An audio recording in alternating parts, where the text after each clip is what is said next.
Bienvenue, installez-vous confortablement. Prenez un plaid, une boisson chaude, parce que aujourd'hui je vous emmène au cœur de l'hiver. Nous partirons tout d'abord pour la Russie et ses steppes glacées, et nous suivrons les traces de l'histoire de Vassilissa la très belle. Ensuite nous partons pour le nord des États-Unis, vers la frontière canadienne, et nous aurons une légende des Passamaquoddy, une des nations Wabanaki. Elle nous emmène sur les traces du Cheno. Enfin, encore un peu plus au nord, nous découvrirons la cosmogonie inuite, la création du monde selon les peuples du cercle polaire. Et maintenant, fermez les yeux. Imaginez la neige et le froid, le vent qui souffle et la neige qui crisse et qui s'enfonce sous nos pas. Nous voici en Russie.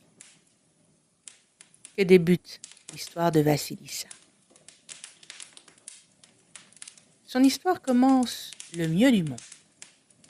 Dans une région reculée de la très sainte Russie, un jeune homme et une jeune femme tombèrent amoureux et se marièrent.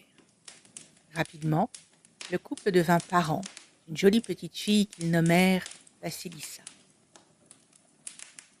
Mais la nature n'aime pas les bonheurs trop grands. Et leur bonheur ne dura pas. Alors que la petite n'avait que 8 ans à peine, sa mère tomba malade, très malade. Un soir, sentant sa fin approcher, elle appela sa fille à son chevet. Elle sortit de sous les couvertures une petite poupée, toute de bois et agrémentée d'un joli petit tablier brodé. « Ma petite chérie, je te donne cette poupée. Tu devras la garder toujours avec toi, quoi qu'il arrive. Et tu ne devras parler d'elle à personne. Si tu as un problème ou un malheur, nourris-la et donne-lui à boire. Et demande-lui conseil, elle t'aidera. » Après ces quelques paroles, un dernier baiser, la maman de Vassilissa poussa un dernier soupir et ferma les yeux pour toujours. La petite poupée, en effet, aussi puissante qu'elle soit, ne pouvait rien contre la mort. Vassilissa et son père eurent beaucoup de chagrin. À cette époque, un homme, surtout avec un enfant, ne pouvait pas rester veuf trop longtemps. Il fallait une nouvelle mère à sa fille. Au bout de quelques années, il rencontra une femme, veuve, comme lui, et mère de 2 filles. Il pensa que tout irait pour le mieux. Il avait une nouvelle épouse, sa fille aurait une nouvelle mère et 2 nouvelles sœurs. Tout était pour le mieux. Mais les apparences ne sont parfois que ce qu'elles semblent être, des apparences. Et la réalité fut bien moins joyeuse pour Vassilissa. Vous ai-je dit à quel point Vassilissa était belle, et joyeuse, et gracieuse? Bien, elle l'était, et plus encore. Et plus elle grandissait, plus elle devenait belle, et gracieuse, et joyeuse. Et sa nouvelle belle-mère et ses filles en étaient malades de jalousie. Et cela les rendait encore plus laides qu'elles n'étaient déjà. Aussi, pour la punir d'être aussi jolie, elles la traitaient comme leur servante. À elle incombaient les tâches les plus dures, les plus ingrates. Nettoyer l'écurie, prendre le bois, tirer l'eau du puits. Elles espéraient ainsi gâter son caractère ainsi que son teint, pour que ses mains s'abîmeraient. Mais malgré tous les travaux difficiles et toutes les tracasseries, Vassilissa demeurait d'humeur égale, son teint demeurait blanc et ses mains douces. Ce que la marâtre et ses filles ne savaient pas, c'est que chaque soir, Vassilissa partageait son pain et son lait avec sa petite poupée. Elle lui racontait ses journées, sa tristesse, et la petite poupée la consolait. « Dors, Vassilissa, et console-toi. Tranquillise-toi, je m'occupe de tout. » Ainsi, pendant que Vassilissa et le reste de la maisonnée dormaient, elle accomplissait toutes les corvées. Et au matin, tout était frais. Les sols briqués et le pain chaud et croustillant, prêts à être servis au petit déjeuner. Et puis, un beau matin, le père partit pour un long voyage qui devait durer plusieurs mois, laissant son épouse et ses 2 filles seules avec Vassilissa. La marâtre profita de cette absence pour mettre à exécution le projet qu'elle préparait depuis fort longtemps, faire disparaître Vassilissa. Elle accabla la jeune fille de plus en plus de travail, si bien qu'elle ne croisait plus personne. Elle était occupée toute la journée à travailler. Et même si la poupée effectuait la plupart des tâches, Vassilissa était malgré cela fort occupée à servir sa belle-mère et ses 2 filles. L'automne arriva et les nuits devinrent plus longues et plus glaciales. Le vent et le froid se firent plus intenses. Un soir, la marâtre confia diverses tâches aux 3 jeunes filles. Mais c'était une ruse. Elle confia à sa fille aînée la confection d'un galon de dentelle. À la seconde, elle attribua un ouvrage à tricoter. Et enfin, à Vassilissa, échut la tâche de filer la laine. Les 3 jeunes filles se mirent à l'ouvrage. Mais soudain, le vent s'insinua dans la maison, on ne sait comment, et essouffla la flamme de toutes les bougies de la maison. Seul un maigre feu de braise continua de chauffer un peu la pièce où elles se trouvaient toutes. Mais il ne produisait pas suffisamment de lumière pour qu'elles puissent continuer leurs travaux. La sœur aînée, qui était de connivence avec sa mère, fit tomber maladroitement, bien sûr, quelques gouttes de son thé sur ce qui restait du feu, plongeant ainsi la pièce dans une obscurité encore plus grande. « Maman, nous n'avons plus assez de lumière pour continuer. Qu'allons-nous faire ?»« Et pourtant, il faut bien continuer. Il nous faut de la lumière. Vassilissa, va chercher une brèche chez la Baba-Yaga. » Ainsi donc, le piège était tendu. La Baba-Yaga était une vieille femme qui, si vous faisiez quelque chose qui ne lui plaisait pas, vous punissait de la pire façon. Elle vous mangeait. Elle vivait au cœur de la forêt sombre, située à la sortie du village où se trouvait la maison de Vassilissa. La jeune fille courut jusqu'à sa chambre, épouvantée. « Petite poupée, elle m'envoie chez la Baba-Yaga. » La petite poupée mangea un peu de pain, but un peu de lait et répondit « Tranquillise-toi, Vassilissa. Emmène-moi avec toi et tu ne risques rien. Je t'en fais la promesse. » La jeune fille mit son manteau, prit sa poupée et s'élança vers la forêt en direction de la maison de Baba-Yaga. Elle n'était pas très rassurée malgré les encouragements de sa poupée. La forêt était épaisse et sombre, ce qui n'arrangeait pas son moral. Soudain, un cavalier passa sur le chemin. Un cavalier blanc, entièrement blanc. Son cheval était aussi blanc que la neige. Et presque aussitôt, le jour se leva, donnant un peu de lumière dans cette forêt si sombre, et cela redonna du courage à Vassilissa. Un peu plus tard dans la journée, elle vit passer un cavalier rouge, monté sur un cheval de flamme. Et aussitôt après, le soleil se leva, apportant un semblant de chaleur à Vassilissa. Et la jeune fille marcha et marcha toute la journée dans cette forêt sombre et glacée. Enfin, elle arriva devant le logis de Baba-Yaga. Et à ce moment-là, un cavalier noir surgit de l'obscurité, monté sur un cheval de jais, traversa le chemin, et la nuit tomba aussitôt après son passage. De jour, la maison de Baba-Yaga ne semblait pas très accueillante.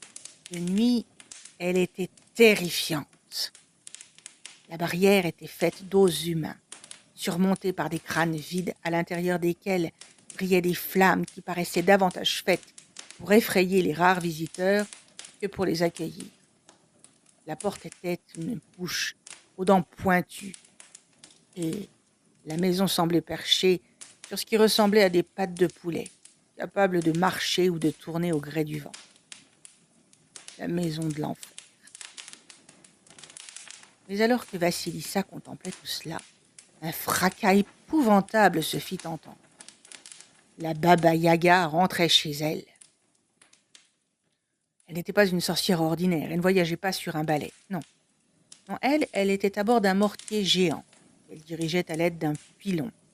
Et pour qu'on ne puisse pas la suivre, elle effaçait ses traces avec un balai. La vieille ne vit pas immédiatement Vasilissa, mais elle avait de l'odorat très développé. « Ah, ça sent la chair russe par ici. Qui va là ?»« C'est moi, grand-mère, » dit Vasilissa en s'avançant dans la neige. « Ma mère et mes sœurs m'envoient chercher du feu. »« Ah oui, ta marâtre et ses filles. Ah, je les connais. Ah, tu veux du feu donc. Bien, reste ici et travaille. Si ce que tu fais me plaît, tu auras ton feu. Sinon, je te mangerai à mon souper. » Et elle entra dans la maison. Vasilissa la suivit, pas très rassurée. « Sers-moi mon repas, » lui commanda la vieille. Vasilissa s'exécuta et la vieille mangea pour l'équivalent de 10 hommes faits. « Demain, je pars chasser. Il te faudra briquer la cour, balayer la maison, laver et ravauder le linge et trier ce sac de grains, de manière qu'il ne reste plus un seul grain moisi. Si tu réussis, tant mieux. Si tu échoues, ce sera mon dîner. » Vasilissa dîna d'un quignon de pain, d'un peu d'eau, sans oublier d'en donner un peu à sa poupée, nichée précieusement au fond de sa poche. Elle était découragée, mais la poupée la rassura. Le lendemain, la sorcière partit à l'aube, dès le passage du cavalier blanc. La petite poupée s'adressa alors à Vasilissa. « Viens, maintenant, prépare le repas pour son retour et je m'occupe du reste. » Lorsque la vieille rentra, un souper, simple mais délicieux, l'attendait sur la table. La cour et l'intérieur de la maison brillaient de propreté. Le linge raccommodé et lavé avait été soigneusement rangé dans le coffre et l'armoire, et le grain était entièrement pur. La sorcière appela ses serviteurs, des mains sans corps, pour moudre le blé. Elle ne dit pas un mot, mais elle avait bien pensé qu'elle mangerait Vasilissa pour son souper. Cependant, elle n'avait rien à dire à son travail, et elle était furieuse. Le lendemain matin, elle donna donc des tâches encore plus difficiles à la jeune fille. Elle devait, entre autres, trier des graines de pavot mélangées à de la terre. Vasilissa prépara de nouveau le repas, et la petite poupée se chargea du reste. Baba Yaga revint au logis le soir, et fut on ne peut plus étonnée de voir que le travail avait été parfaitement exécuté. De nouveau, elle appela ses serviteurs, les mains sans corps, pour qu'ils transforment les graines de pavot en huile. Ceci fait, et comme elle était curieuse, elle ne put s'empêcher de demander « Mais comment fais-tu » Vasilissa, avant de répondre, lui demanda « Grand-mère, puis-je te poser une question ?»« Vas-y. » »« Voilà, en venant ici, j'ai croisé le chemin de 3 cavaliers. Un cavalier blanc, un cavalier rouge et un cavalier noir. Peux-tu me dire qui ils sont ? » Ce sont mes serviteurs. Le cavalier blanc est le cavalier de l'aube, le rouge est celui du soleil et le noir est le cavalier de la nuit, celui des ténèbres. Bien, maintenant réponds à ma question. Ah oui, votre question. Eh bien, c'est grâce à la bénédiction de ma mère. Ce qui était vrai d'ailleurs. Une bénédiction ? Tu es béni ? Je hais les bénédictions. Tiens, prends ton feu, va-t'en ! Et elle lui jeta presque dans les mains l'un des crânes de sa barrière, planté au bout d'une pique pour qu'elle puisse le transporter. Vasilissa attrapa le crâne et courut dans la forêt de nuit, guidée par la flamme à l'intérieur du crâne. Elle courut toute la nuit pour rentrer chez elle, et la flamme ne s'éteignit ni ne faiblit à aucun moment. En arrivant devant sa maison, elle pensa récupérer la flamme et jeter le reste. Mais une voix sortit du crâne lui dit « Porte-moi jusqu'à ta marâtre, jusqu'à tes sœurs. » Elle entra donc dans la maison, où sa marâtre et ses sœurs l'accueillirent avec impatience, si ce n'est avec joie.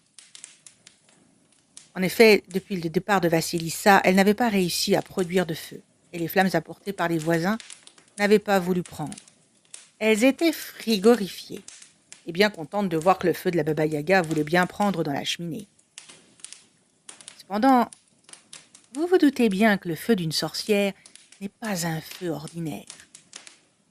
Une fois à l'intérieur, les orbites vides du crâne se fixèrent sur la belle-mère et ses filles et ne les quittèrent plus. Quoi qu'elles fassent, le regard, vide et cependant étonnamment vivant et brillant, les suivait sans relâche. Tout le monde se retira pour dormir. Mais au matin, dans les chambres de la marâtre et de ses filles, on ne retrouva que 3 petits tas de sang. Le feu brûlait joyeusement dans toutes les cheminées de la maison, et le crâne avait disparu. L'un des voisins, qui les aidait parfois, fit cette remarque. « Ça, c'est sûr, c'est pas un feu ordinaire. On dit que le feu de la Baba-Yaga reconnaît et détruit les âmes mauvaises. Enfin, c'est ce qu'on dit. » Vassilissa se retrouva donc seule. Mais, comme elle était douce et gentille, une vieille femme, pas très riche, lui offrit de la loger, contre un peu d'aide. Vassilissa accepta l'offre faite de bon cœur. Pour soulager un peu la vieille femme et payer un peu les frais qu'elle lui causait, elle demanda à sa poupée de lui trouver du fil de lin, le plus fin possible. Elle lui demanda aussi un métier à tisser, et elle tissa une étoffe si fine que la logeuse décida d'aller la présenter au tsar lui-même, le seul à être digne de porter une telle étoffe, selon elle. Et en effet, le tsar fut ébloui. Il demanda à rencontrer celle qui avait fabriqué cette merveille. Et il décida de commander plusieurs chemises taillées dans cette étoffe précieuse et que cette commande lui soit livrée par la jeune fille qui avait tissé ce lin si fin.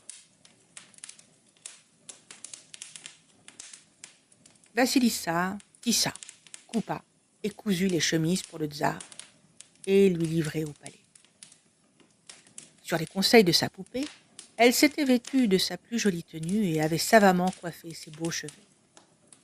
Lorsqu'elle se présenta au tsar avec sa commande, celui-ci regarda à peine les chemises, tant il fut ébloui par Vassilissa, sa beauté, sa douceur, son habileté. Et il lui demanda sa main. Vassilissa avait reconnu en lui un homme bon, un souverain juste, et c'était aussi un beau jeune homme. Elle accepta donc sa proposition et devint sa femme. Mais même tsarine, elle continua de nourrir et d'écouter sa poupée, sans en parler à qui que ce soit, pas même au tsar. Et le père de Vassilissa, me direz-vous? Eh bien, il revint chez lui, peu après le mariage de Vassilissa avec le tsar. Les voisins lui racontèrent ce qui s'était passé, et le pauvre homme fut bien honteux d'avoir laissé sa fille aux mains de son épouse et de ses 2 filles. Si bien qu'il ne se présenta pas tout de suite au palais. Mais, finalement, il demanda audience à la tsarine. Et lorsqu'il la vit, si radieuse, si heureuse, il en pleura de bonheur. Et Vassilissa, reconnaissant son père, se jeta dans ses bras. Elle avait maintenant toute sa famille autour d'elle. Elle était heureuse, complètement heureuse.